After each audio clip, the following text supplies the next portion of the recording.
여러분 안녕하십니까? 지난주에 박이철 전 인민군 총정치국 조직부국장 부패 사건이 이슈가 됐죠. 김정은은 10일 평양에서 당정군 연합회의를 열고 박이철 전 인민군 총정치국 조직부국장과 측근들의 부정부패 행위를 공개하고 이들을 처벌했습니다.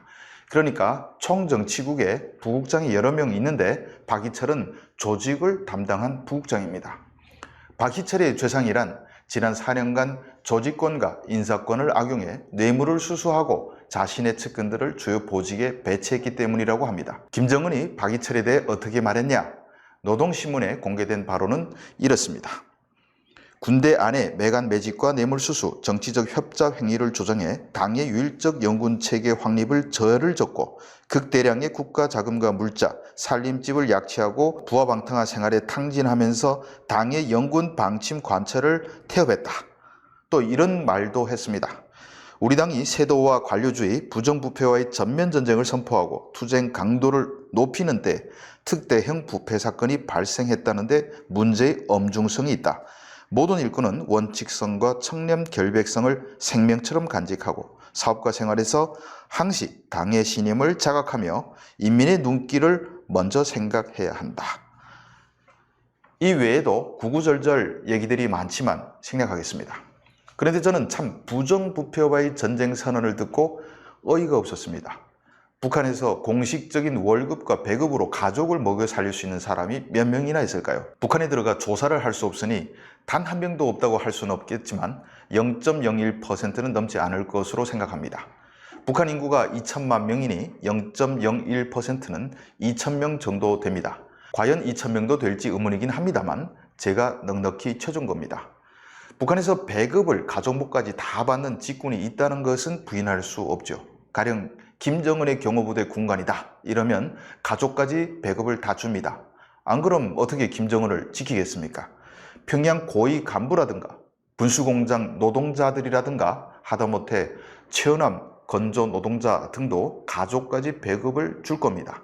일을 시켜야 하니까요. 물론 가족들 목까지 배급을 전량 다 받아도 늘 배고프긴 합니다. 노동자 600g, 부양가족 즉 아내와 노인은 400g, 아이는 300g 이런 식입니다. 북한은 기름이나 설탕, 육류 이런 것이 없어 영양 성분을 밥에서 전적으로 보충받다 보니 엄청 먹습니다. 옛날 100년 전의 사진을 보면 우리 조상들이 고봉밥 이렇게 먹는 사진 나옵니다. 아이들이 배급 400g으로 어림이나 있겠습니까?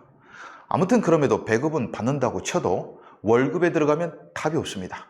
북한 노동자의 월급은 3만 내지 5만 원인데 쌀 1kg이 3만 원이 넘습니다. 어떻게 살라고요? 외화벌이 기관 같은 특정 기업의 노동자는 20만 원까지 받을 수는 있지만 이 돈이면 북한제 한심한 운동화 2컬레를 사면 끝입니다. 한국에서 운동화라고 할 수 있는 그런 외제 운동화는 한 켤레 50만 원이 넘습니다. 운동화는 한 예고 그 외 잡다한 생필품 살 게 얼마나 많겠습니까? 공식적인 월급 받아서 한 가족이 살 수 있는 생필품 조달할 수 있는 가정은 단 하나도 없을 겁니다. 이런 이야기를 왜 하냐면 월급과 배급으로 살 수 없는 북한에서 김정은이 갑자기 부정부패와의 강도 높은 전면전을 선포했다니 참 어이가 없기 때문입니다. 박희철의 죄상을 단죄했다는 그 회의장에 앉아있던 간부들은 어떤 생각을 했을까요? 김정은이 말한 기준에 해당하는 청렴 결백한 간부는 그 자리에 단 한 명도 없었을 겁니다. 참석자들은 아마 북한에서 누구나 금원처럼 새기고 사는 이 말을 떠올렸을 겁니다. 잘못한 놈이 죄인이 아니고 걸린 놈이 죄인이다. 물론 박이철 전 부국장은 총정치국에서 조직권과 인사권을 관리하는 자리에 있었기에 누구보다 많은 뇌물을 받을 수 있는 자리입니다. 하지만 그 자리에 있었던 전임자들도 별 탈이 없이 잘 먹고 살았겠지만 박 전 부국장은 정말 재수가 없어서 걸린 사례입니다. 제가 알아보니 박이철은 김정은이 애지중지하는 장난감인 5,000톤급 구축함 체온호 때문에 걸렸습니다. 김정은은 체온호를 진수한 뒤 2~8번이나 방문하면서 미주알 고주알 각종 지시를 하달했습니다.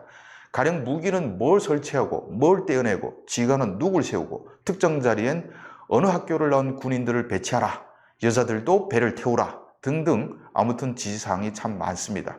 그래서 나온 것이 한쪽 옆에 기관총 12개나 붙인 기형적인 배이긴 하지만 말입니다. 그런데 문제가 된 것은 각종 지시 중에 특정 임무에는 특정 교육을 받은 수재를 넣으라고 한 데서 생겼다고 합니다. 어떤 수재냐? 이건 제가 들은 바는 있지만 좀 더 확인하고 말씀드리겠습니다. 아무튼 김정은이 넣으라는 그런 수재들은 군에서 찾기 힘듭니다. 수재라고 하기보단 좋은 학교 나온 아이들이죠. 일단 집안이 좋아야 좋은 학교 나오고 또 집안이 좋으면 굳이 힘든 군에서 고생하지 않죠. 그래서 해군은 김정은이 넣으라는 인재를 찾을 수가 없었습니다. 이 사실을 알게 된 김정은이 눈이 뒤집혀가지고 분명 걔네들이 군에 나왔는데 다 어디 갔냐고 찾았답니다. 찾았더니 다들 집에서 놀고 있었습니다. 군 명단엔 분명 군 복무를 하고 있는 것으로 돼 있고요. 그런데 북한에서 오신 분들은 다 알 겁니다. 돈만 내면 다 집에서 놀지 않겠습니까? 그리고 군의 이름을 올려도 해군은 아니죠.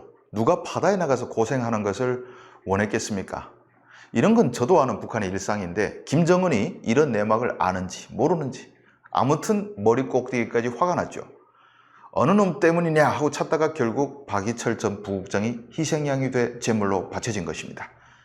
박이철을 잡는 날 그의 상사인 김성기 총정치국장은 상장에서 대장으로 진급했습니다. 김성기는 넉 달 전에 총정치국장이 된 인물이죠.